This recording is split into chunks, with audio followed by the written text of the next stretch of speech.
నమస్తే, డాక్టర్.P.Krishnam నాడిపతి. ఈరోజు చెప్పుకోబోయేది pendulum therapy.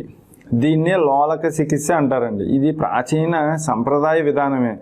ఇది ఒక పొడుగాటి దారంతో డౌజింగ్ చేస్తే శరీరంలోని వ్యాధి నిర్ధారణకి దీన్ని ఉపయోగించవచ్చు.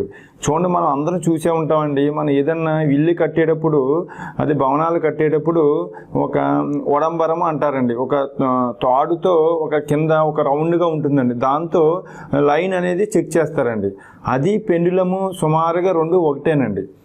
అయితే ఇది థెరపీ విధానంలో ఈ పెండులం అనేది దేనికి అంటే ఆలోచన శక్తి యొక్క పౌనపుణ్య ప్రకంపనలపై ఆధారపడి ఉంటుందండి. దీన్ని ఉపయోగించి దూరాన్ని ఉన్న వ్యక్తి స్థితి మరియు కొన్ని విషయాలని, ఆరోగ్య సమస్యలను, అలాగే కొన్ని ఎమోషనల్స్ను, కొన్ని వ్యాధులను సులువుగా అంచనా వేయచ్చండి. ఇది డయాగ్నోసిస్గా మనం ఉపయోగించుకోవచ్చు.